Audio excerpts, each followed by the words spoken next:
Welcome to our first episode of the Auntie Coco Show.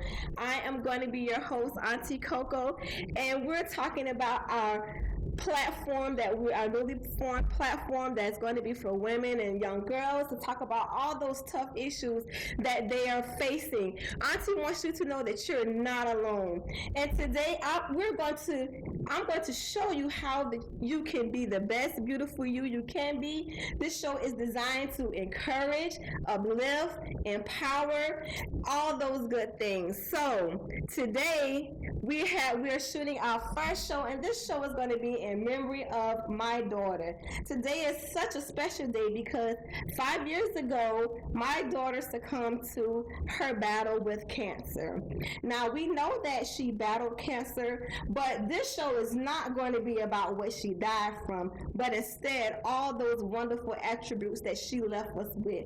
We have a torch that we're going to carry, and she left me the torch, and I'm passing on the torch to all the other ladies that helped us to get through that difficult time. In studio today, we have our two guests. I have with us her cousin Kiera and sister Brittany, and we have our on-camera panel. We have her cousin Crystal, her cousin Tyasha, her cousin Keisha, her good friend Drea. We have her cousin Monique who just tuned in, and we have her auntie Gail. Hello, ladies. Hello, ladies. How are you? So awesome that you guys joined us today.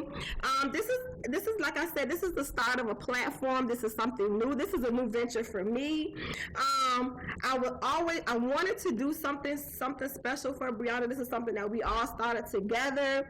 And I wanted somehow to figure a way how we could continue the vision that she left us with. She left such a big impression on my life, not just in the aspect of being my daughter, but she taught me so many things along the way, as I'm quite sure that you guys also felt along this journey. You were there with us hand in hand. So today we're going to use this platform not only to remember Brianna, but to maybe help someone who may just lost someone, who lost a friend, who lost a cousin, who lost a daughter, who lost a child, period. We want to share our experience during that time, and just maybe encourage somebody else today. So hopefully you guys are on board with me. And we're going to ask some questions, and we're just going to talk about Bria in her memory today, okay? Yes. Okay, good. Okay, so, who wants to start? Who would like to start? Who would like to share something in her memory? Dedicated to everything, to anything that she put her mind to. And she always motivated me to just not think about what's going on, how things may be challenging at times, but just put your foot forward, the next foot forward, and just keep moving and be your best self. Like, she always, no matter how she felt, she always kept herself beautiful. She always kept her hair done and her appearance, always. So that's what she taught me, honestly. No matter what you're going through, you don't have to look like you're going through anything.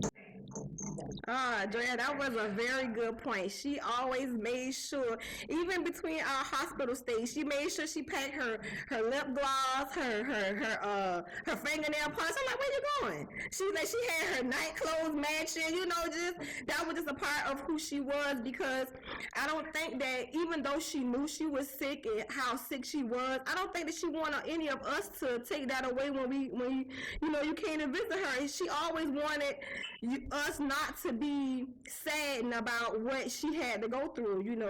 She always was in good spirits.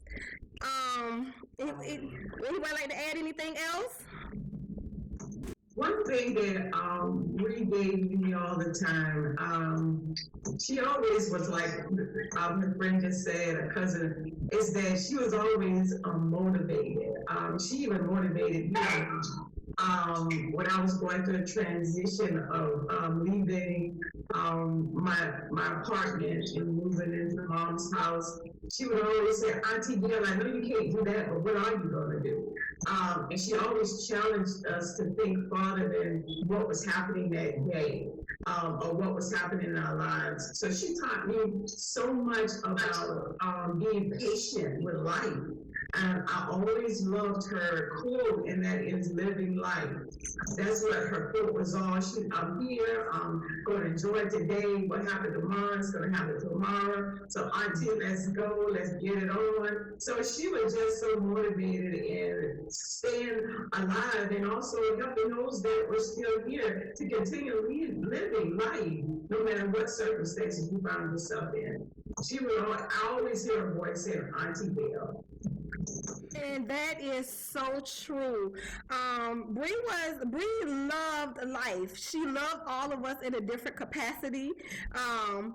She definitely was one about being on the go. If anybody know Bree, like Bree get in, she do a hair, and baby in 10 minutes she out the door. Okay, she was gone. I'm like, where you going? I mean, where are you going? Literally, like, where are you going? So she was always on the go. That is definitely one thing I could say about her. The girl truly was on the go without a car or a ride. She was always calling somebody. Bree was really big on family. You know, she really loved all of us. She loved her family. She really loved us as much as she know how to love us. She loved us in the capacity in which I guess she was taught to love. So she left us all with a feeling of love and a feeling of appreciation, and you know, just those good feelings. One thing I want to say, especially to Nikki, I know that Nikki provided something that I don't even realize how she was able to do that. And she provided us a place where was her final resting place. And that's something that I will always feel like I'm indebted to Nikki for doing that, because we needed that space. And we needed that time. Can I say something on that? Can I say something? Yes. A lot of people don't know this, but this was probably, I don't know what time frame, but I know it was months. I know she was still at the cancer center, and this was, oh gosh, I can't even remember, but I just know it was months before she even was released from the hospital. Like, this was months prior to everything. And I called Iris, her grandmother. And Iris, I don't know, something just came upon me when I was at work. I don't know the spirit, something just came upon me when I was at work. And something said, call Iris and ask Iris, does Bree have a place to stay? So when I called her and she said, well, I don't know, I think she does, but let me get with Nicole and I'll let you know. So months passed by and she said, well, yeah, she got a place. They got an apartment. And I was like, oh, well, that's great. That's awesome. So that, you know, that was a win. So then, like, maybe months after that, and it was like, hey, cuz we need a favor. We getting put out the hospital. We need a place to come. And I'm like, what? What are you talking about? So I just went into action, because normally my routine is off from work, I'm going to Planet Fitness, going to work out, and just that particular day, I stopped by my mom's house, was getting ready to get changed, and that's when he called, and I said, hey, I called my friend, I said, hey, I gotta get this stuff out of this other room so the hospital can come in and do their thing, and that was it. It was just so strange how the spirit will come upon you to say certain things or to reach out to people, and that's what happened, not knowing that you actually come into step. So I just had to put that in there. Well, Nikki, you know, we definitely know that Bree was an angel, but I just believe that God already had the plan in place.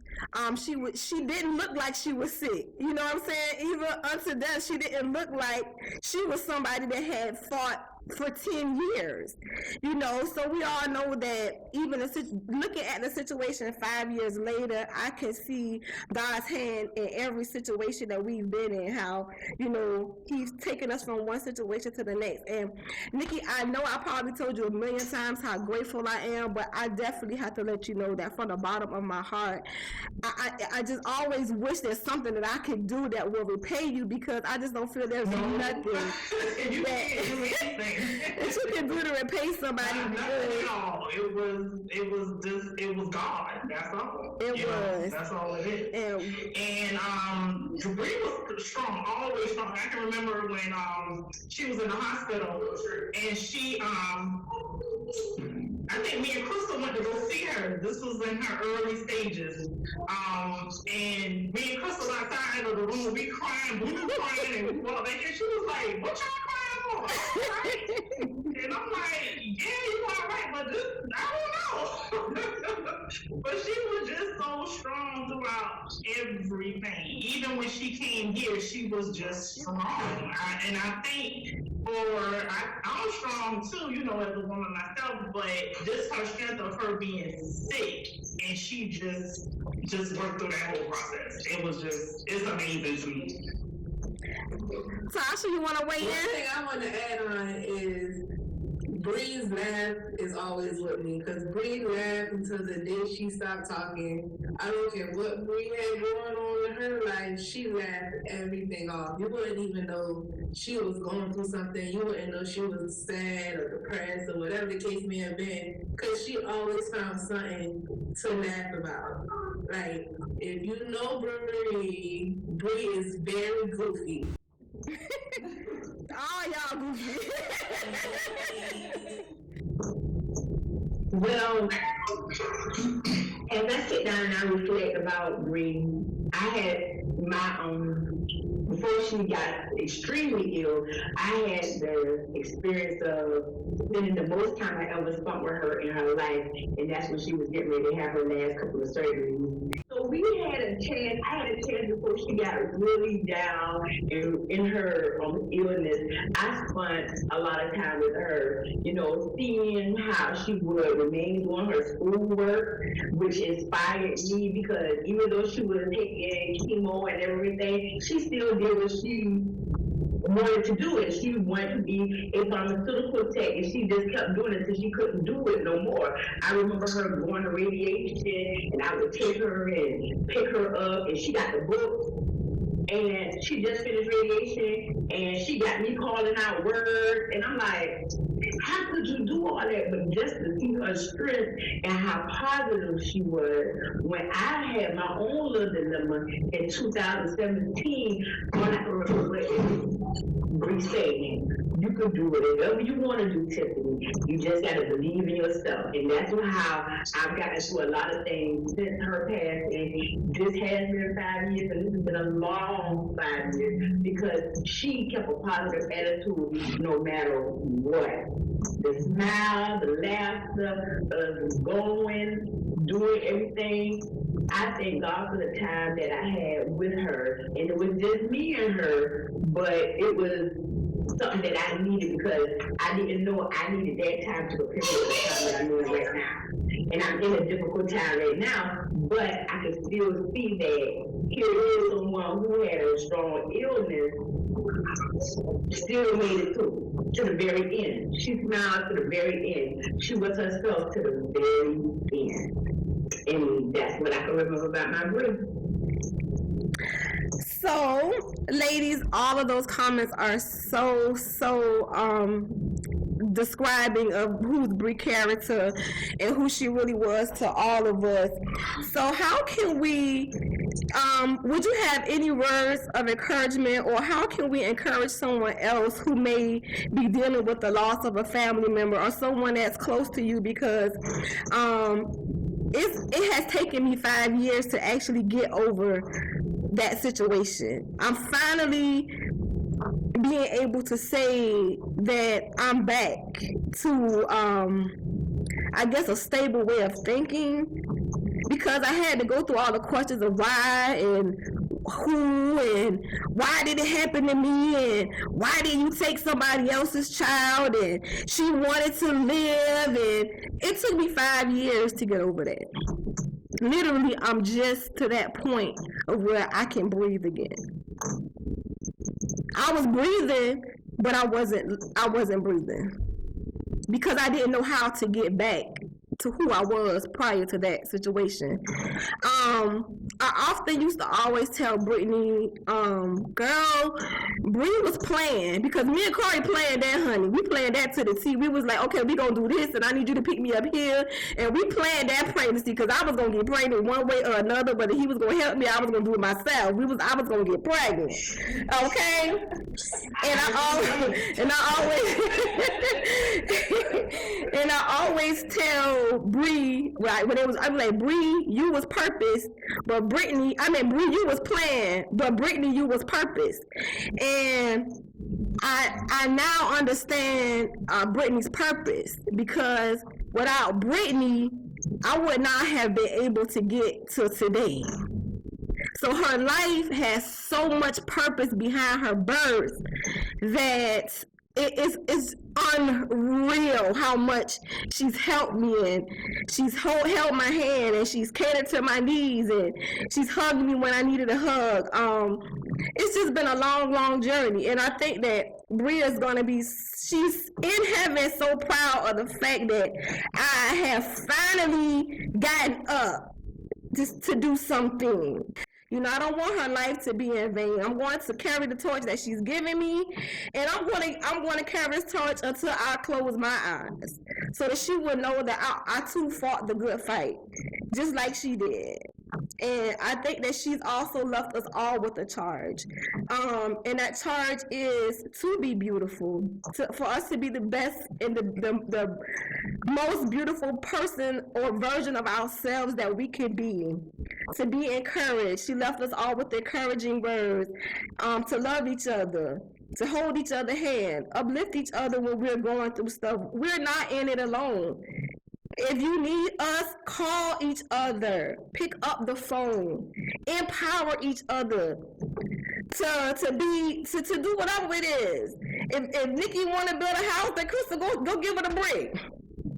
If Tasha want to be a singer, man, we gonna go to the concert. We packing the house because we know Tasha can't sing a lick. Okay. If Andrea want to be that doctor, Andrea, drop the baby off. Now, don't drop him off every day now, but you can drop him off. You know what I'm saying? Because I done got too old to be babysit. Well, you know, take him to Nikki's house because she got a baby right there now. So yes, I soon have opened my house up again. For the ones who don't know, not to get off the subject with Ruby, but this is just the strength. But I too have opened up my home again. My husband and I. My sister-in-law back in 2019 was murdered by her husband, by the kid's father. So we took all the boys in. So we have a 16-year-old, 15, 12, and 2. So just if anyone want to come over and help, Nikki, I always pray your strength, girl. I don't gotta call you, but just know when I be like, okay, Lord help Nikki today. I don't know what. So Nikki, we're gonna call your house the house of love, because Nikki always taking in something. Okay. So is there any encouraging words that we could possibly leave someone who may be viewing this show? Any encouraging words that we could tell somebody? I work in the field, almost every day. I see the lowest of people trying to strive to get their lives back together from all sorts of tragedies. And one of the things that I found out with working with them for 35 years is that nothing just happened. I've come to that realization. Until I came to the realization that nothing just happens, you always believe, like Nikki was saying, why is this happening to me? Why is this happening at this time, at this moment? I think that we all are created to go through trials, tribulations, issues, things like that. But it has nothing to do with who we are as a person or what was done to us was because of something that we did. I do believe that life has its own way of orchestrating our life to bring out more strength in us, not to tear us down, but to build us up. And just like Nikki says, one of the big things as another person is going through, that person that is closer to them is there to help them go through. Not to stop it, not to even make it easier. It is to be there to support and to also see yourself in them when that time when you were suffering. One thing that Monique said is that when she said, now my house is open again, it's just because that's the calling, that's just something that God has put in your life that you are to be there for that support as another person goes through. Because you see yourself in their suffering, that you are able to open up your home. I think that all of us being support and knowing that nothing just happens, all a part of a planned life. Nothing tragic. I've seen rape, I've seen kids hurt, and they all come up with the same question, and that is, why me? Why is this happening to me? And to know now through my own trials that it's nothing wrong. Everything's right. It's just to build a character in you that can be stronger at the age of 61, like myself. I think on my best self now because of the suffering and meeting those people that has been suffering. So it's a two-side story, I believe. Well, ladies, I know that we could go on talking and talking for hours, but this is just the beginning, and this is just a snippet of what is to come. So hopefully, we'll get together again, and we'll be talking about another topic. Next week, I'm going to introduce some younger girls. They're going to be my panel next week. It's going to be my high school students, and we're going to tackle different topics with them, just different things that they're going through. I may ask one of you ladies to come in and sit in on one of our shows, just to offer some support, to let them know that we've been where they're at, and we want them to get to where we are, okay, successfully. So with that being said, ladies, it was a pleasure in seeing you guys. I'm never going to wrap up and say goodbye, but I'm always going to leave you with saying see you later. I want you guys to be beautiful, to be encouraged, and to be empowered, and be the best you that you can be. So thank you for tuning into the Auntie Coco Show. I am your host, Auntie Coco, and we'll see you again next week. Bye, guys.